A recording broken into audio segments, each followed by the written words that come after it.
एक जानिब इस्लामाबाद में बड़ी बैठक तो दूसरी जानिब दो हमसाया ममालिक का एक दूसरे से राब्ता। जी हाँ, बिल्कुल, सऊदी अरब और ईरान का एक दूसरे से राब्ता हुआ है। जंग के इस तनाजुर में क्या बातें हुई और आगे क्या होने जा रहा है, आमिर रज़ा से बात करते हैं। आमिर भाई, सऊदी अरब और ईरान को एक दूसरे का हरीफ ही समझा जाता रहा, हालांकि दो इस्लामी ममालिक हैं, लेकिन दोनों का इस जंग के दौरान यानी इस जंग बंदी जैसे ही हुई, एक जानिब पाकिस्तान में इस्लामाबाद में बड़ी बैठक हो रही है, दूसरी जानिब दोनों का एक दूसरे के साथ राब्ता हुआ है। इस राब्ते को किस नज़र से देखते हैं आप? देखिए, पहली बात तो यह है कि मुझे अल्लाह का शुक्र अदा करना चाहिए। मैंने सिर्फ एक दिन पहले ये बात कही थी कि मुस्लिम नेटो बनेगी, बिठाएं सऊदी अरब और ईरान को आमने सामने और इनसे कहें भाई तेरा कौन सा जदाद का। हाँ, आपको याद है मेरा कल व्लॉग? आपने कल ये कल बात मैंने की। ये लफ्ज़ बोले थे कि इन दोनों को बिठाएं, इनमें बहुत सारे फ़रोई मसाइल हैं जो कि हल हो सकते हैं ऐसा ही है। और इन मसाइल को हल कराकर आप एक बड़ा इस्लामी ब्लॉक बना सकते हैं। इस वक्त की ज़रूरत है। ये जो जिस तरह से ईरान और अमेरिका पाकिस्तान की मदद से बैठे हैं, सऊदी अरब और ईरान भी पाकिस्तान की देखें। पाकिस्तान को अल्लाह ने इस वक्त वो मुकाम दिया है कि ये जो हमारी सोच में आती है चीज़ वो पूरी होने लग जाती है। हमने ये जब सोच रहे थे, मैंने आपको कहा कि मोदी राब्ते में है, तो इसराइल का और मोदी का राब्ता निकल आया।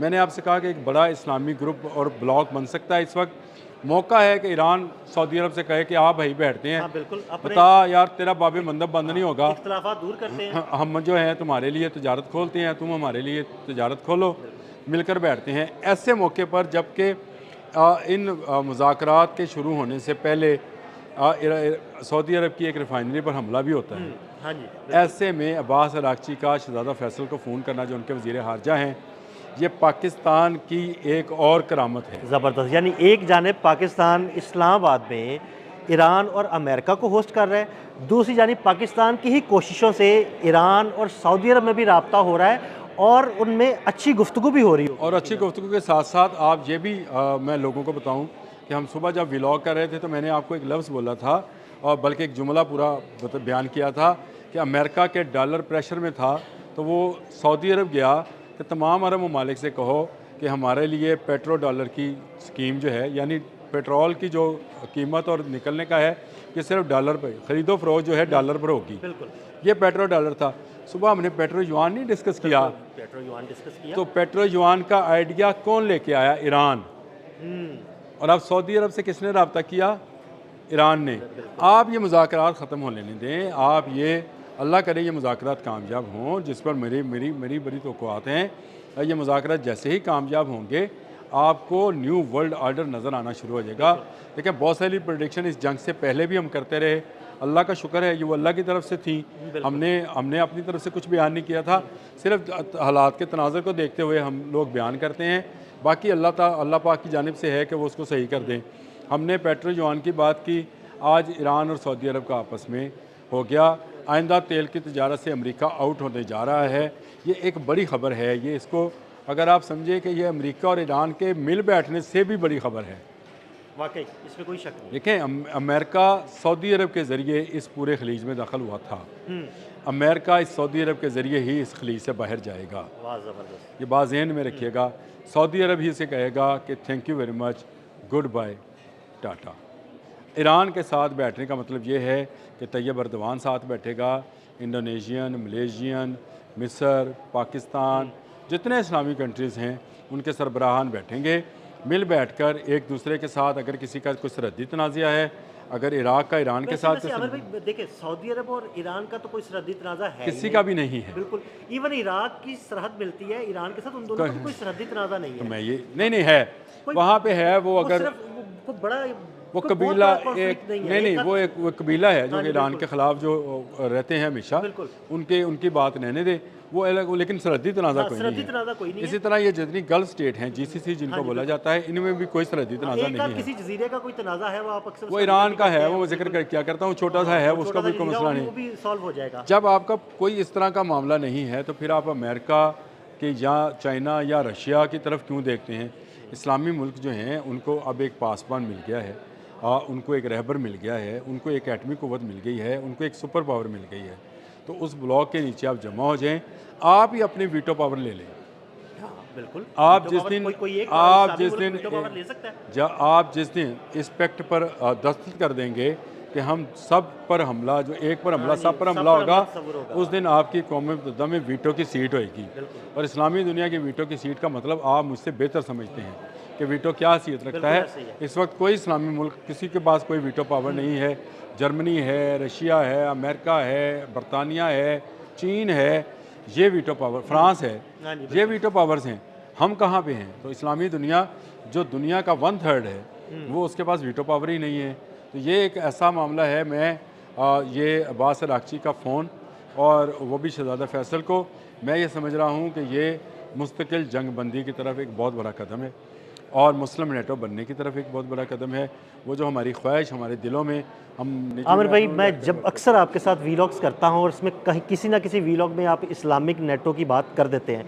देखिए, मुझे भी ये लगता है कि अगर इस्लामिक नेटो बन गई तो दुनिया की कोई सुपर पावर किसी इस्लामी मुल्क की तरफ देख नहीं सके। नहीं देखेगी, नहीं देखेगी। उसकी वजह ये है, उसकी वजह ये है जज्बा शहादत। हाँ जी, देखें, इतनी बड़ी सुपर पावर अगर अमेरिका नहीं देख पाया ईरान की तरफ, तो इसका मतलब ये है कि ईरान ने ये साबित कर दिया कि कोई भाई वक्त का सुपर पावर नहीं है मासवाई अल्लाह के।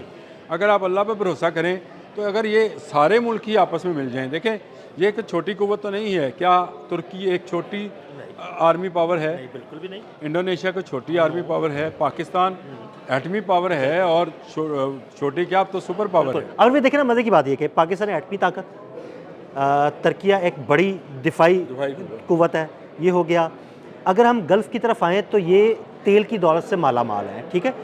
मुआशी ताकत जिसे हम कह लें, तो अगर वो मुआशी ताकत और दिफाई ताकत और एटमी ताकत, ये ताकतें मिल जाएँ तो किसी की ज़रूरत ही नहीं है। और उसमें अगर हम चीन को भी शामिल कर लें, वाह, ज़बरदस्त, चीन भी शामिल मतलब कोई नहीं, पाकिस्तान की वजह से चीन भी शामिल हो सकता है इस ब्लॉक के अंदर। ये कोई ऐसी बड़ी वो रॉकेट साइंस नहीं है। मैं ये समझता हूँ कि अब वक्त आ गया है।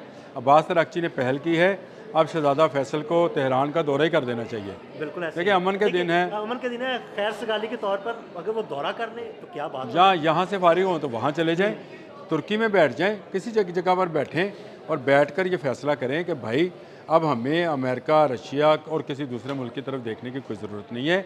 आए भाई हैं, इख्तलाफात बुलाते हैं। मैं आपको बताऊं, ये जो तरक्की, मैं जिनको 4-5 साल कहता हूं कि पाकिस्तान तरक्की करेगा, अगर तमाम इस्लामी मुल्क मिल जाएं तो 4-5 माह में ही आपको तमाम मुल्कों में तरक्की नज़र आ जाएगी। इंशाल्लाह। तमाम मुल्कों से जो गुर्बत के दौरे हैं ये ख़त्म हो जाएगा।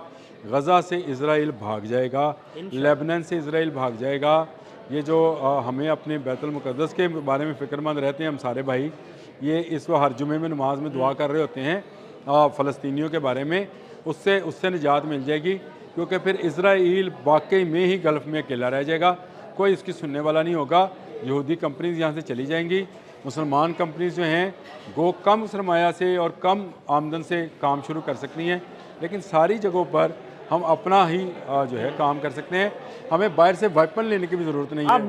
मुस्लिम ममालिक की मार्केट को टारगेट करें, अपनी प्रोडक्ट्स उधर भेजें, उनकी प्रोडक्ट्स आप खरीदें, लें। तो आप सारे इस्लामी मुल्क स्टैंड हो जाएंगे। और आप अपनी अपनी करेंसी के अंदर जो है, हाँ बिल्कुल, उसके देखिए, अंदर अगर हम तिजारत करें, किसी या ने अपनी जिस तरह यूरो है, आप अपनी एक करेंसी डेवलप कर लें, इस्लामिक करेंसी डेवलप कर लें, इसमें कौन सा मसला है। और आप उसी में लेन देन करें। किसी को दिफाई टेक्नोलॉजी तुर्की से चाहिए, सकते हैं, इस्लामिक रुपी कह सकते हैं, कुछ भी कह सकते हैं। दरम दिनार, कुछ भी कह लें, रियाल, दरम दिनार, यही कह लें। और मेरा ख्याल है कि हमें एक ऐसी करेंसी जो है जो सोने और चांदी पर मुश्तमिल हो। देखें, हमें नबी अकरम सल्लल्लाहु अलैहि वसल्लम हदीस मुबारका में ये बयान फरमा कर गए हैं कि चांदी और सोने की तिजारत से बाहर ना निकलना। यानी ये जो करेंसी है, इसको आप ना रुपये पे ना डिजिटल पे लेके जाना, सोने और चांदी पे ले आना तो आपका फ़ायदा है। अगर हम इस पर ले आए, अब चले छोटे पैमाने पे नहीं, अब मैं ये नहीं कहता कि आप कुल चले चले तो सोने का सिक्का ले जाओ, लेकिन अगर आप जहाज़ खरीदने जा रहे हैं, कोई बड़ा ब्रिज बनाने जा रहे हैं, कोई रिफाइनरी लगाने जा रहे हैं, तो उसकी ट्रेड आप सोने और चांदी के अंदर कर दें। तो आहिस्ता आहिस्ता आप सोने और चांदी को एज एन करेंसी इस्तेमाल करना शुरू कर देंगे और वही इस्लामी करेंसी होगी, एक करेंसी होगी। अब आ गया वो दरम और दिनार। देखिए, दरम सोने का, दिनार चांदी का, ये उस दौर में भी ऐसे ही था। तो ये दरम और दिनार वापस आ सकते हैं। ये एक खुशाइंद खबर थी। मैंने कहा इसको ज़रूर डिस्कस करना चाहिए कि ईरान का सऊदी अरब को फ़ोन और सऊदी अरब से ईरान को के साथ रब्ता, ये अमेरिका और ईरान के तल्लुकात से भी ज़्यादा, यानी उनके मुज़ाकरात से भी ज़्यादा, तल्लुकात तो नहीं, मुज़ाकरात से भी ज़्यादा इस्लामी दुनिया के लिए अहम खबर। बिल्कुल, बहुत शुक्रिया आमिर भाई ने बड़ी तफसील के साथ इस सारे मामले पर रोशनी डाली। अदील अहमद और आमिर रज़ा को इजाज़त दीजिएगा। अल्लाह हाफ़िज़।